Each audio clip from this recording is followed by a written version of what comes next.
Good old American apple pie. You know, when I first moved to this country from Belize back in the early 1980s, this was my least favorite dessert. But throughout the years, I've tried different recipes for the filling and for the dough until I finally came up with this simple but exquisite apple pie recipe. So for the filling, we're going to use fresh fruits like apples and real lemon juice. And for the dough, we're just going to use 4 ingredients. I want to show you guys a dough that's so simple that you guys are going to jump up and try it right away, all right? So we're going to use 1.5 cups of all-purpose flour. I'm going to show you how to make the dough twice in this video because I need one for the top and one for the bottom.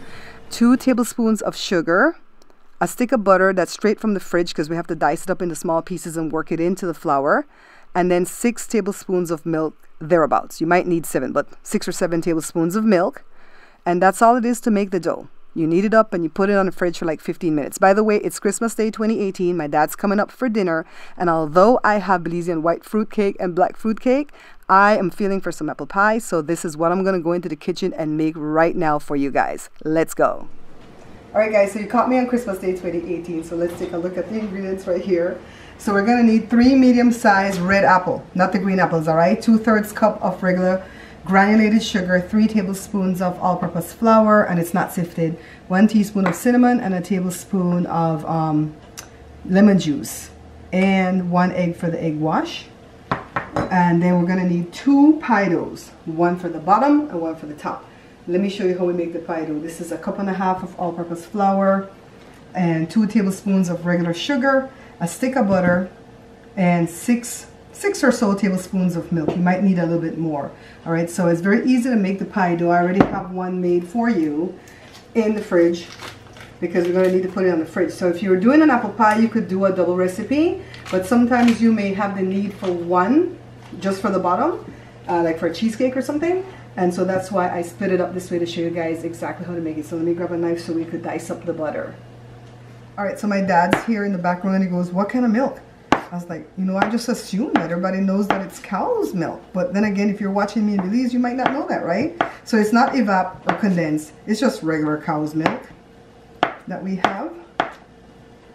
And I'm just dicing up the butter. And you can use that pastry thing, but I don't use it ever because it's hard to clean. See, 4 ingredients: flour, butter, sugar, and we want to go ahead and work the butter into the flour.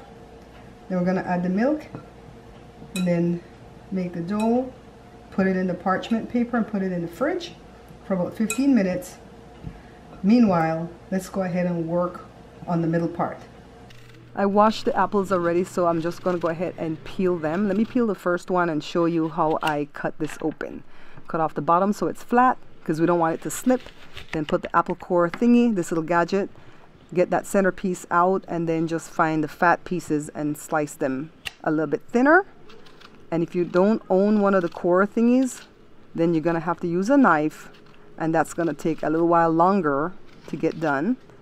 Let me go ahead, cut in half first and then in 4s, and then you're gonna wanna slice off those middle pieces that have the hard parts and the seeds. And then of course cut the slices as skinny as you need for them to be. I like the pieces to be smaller, right? So even if you're using that apple core thing, you could always go and find some fat ones and cut them smaller. All we gotta do is toss it in a big bowl to this. Throw the sugar, the flour, the cinnamon. Remember, the egg is just for the egg wash for the dough, right? Get it worked around. And because I'm not using Granny Smith's apples, the green ones, I don't like using the green ones. They just don't have the right tartness for me in this pie. So because I'm not using that, hey, I'm going to use the lemon juice.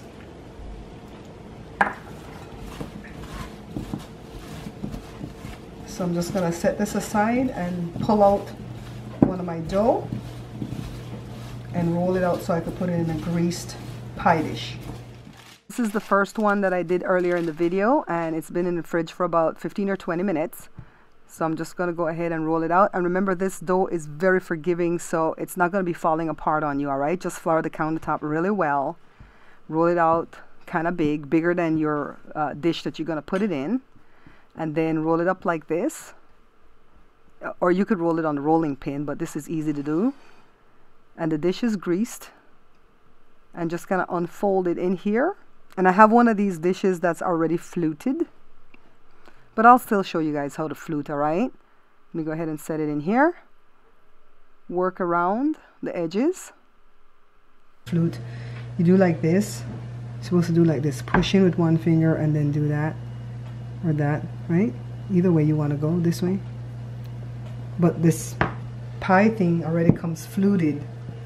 So that would be an easy choice for you guys, don't you think?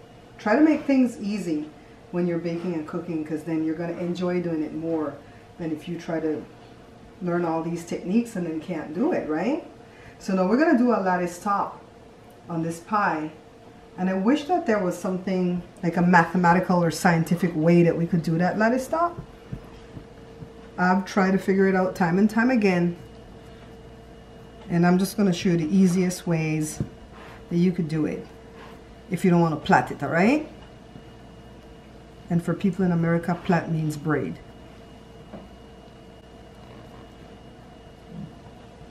Let me just pretty it up a little bit more before we just toss this in. Time to put the filling in. And see, we didn't have to cook the filling on the stovetop, all right? It just goes in here like this. And so now we're going to work on the top piece. I've rolled out the second piece of dough. And I'm putting a big dinner plate that matches the top of my pie dish. And I'm just cutting a circle out. I lost my little knife.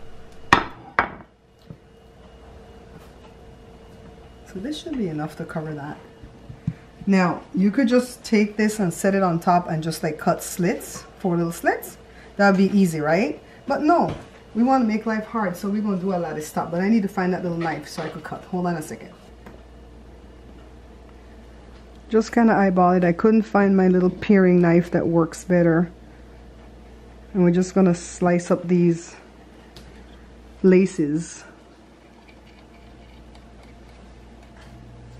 Now the simplest way to put these pieces on would be to go one direction and then just lay the other pieces on top, go in the next direction. But no, I want to be all fancy. So I'm just going to grab the pieces, every other one, off of the strip here on the counter and lay it going this way horizontally across the top of the pie. And then I'm going to get the pieces that are left on the counter and I'm going to go vertically. So now I'm just not going to lay them on the top like I told you just now. I'm going to plait them in between or braid them in between. And all we have to do is lift up the pieces and just put one over, one under, over, under like that. So now it takes a little bit of time, but for me it's fun because the dough doesn't break on you. That's why I told you we want to try a dough that's very forgiving. If I was doing the dough that's from the Belizean pie dough, we couldn't do this. So now see? I don't know any mathematical way or scientific way that I can tell you how to do this except to just eyeball it and just go one in, one out, you know, top, bottom, top, bottom. Now time for the egg wash. And I'm just going to go ahead and beat this here egg. And then go ahead and brush it on top of my pie dough. This is what makes it goldeny and crunchy. And look, there's stuff going on behind me while I'm doing the show, guys. Joe is being my sous chef today, and he's actually cleaning up stuff before we sit down and eat Christmas dinner. And then my dad's sitting there watching his westerns. And now I'm running into the laundry room to get sugar because I have to go ahead and put sugar on top. Yes. Now into the oven it goes. But I'm baking chickens right now. I don't know if this is going to work to put it in here with the chicken. Let's see. All right, so Christmas dinner is ready and the pie is ready too. But I'm going to tell you right now what happened with the pie, how I baked it, and how it came out. I think it came out good. Look, it's bubbling here still. All right, guys, so what you have to do is bake the pie at 425 for 20 minutes, but don't put the top shelf too high up in the oven, all right? and then lower the temperature to 350 for another 20 minutes. I didn't do that because we were baking these chickens in there, so I put it on the bottom, and at first the thing wanted to get soggy, so then I did it 20 minutes already at 350. I did the reverse. I did 20 minutes at 350 first, and I put it on the top and did 425 for 20 minutes, and look, it kind of wanted to burn here, but it's okay, it's still edible. But listen, ooh, this is ready. This is when I want it, when it's hot, it's crunchy. So note to self, 425 for 20 minutes, and then 350 for 20 minutes, and then it's done. All right, so I'm going to show you when we dive in. Right, take a look at it, guys. It is so good.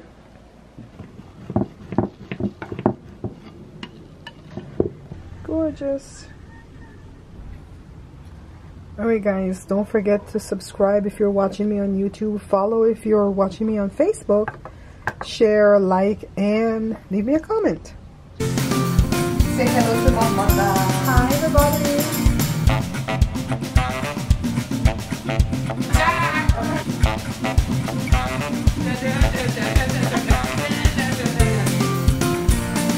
Beans and rice, it looks like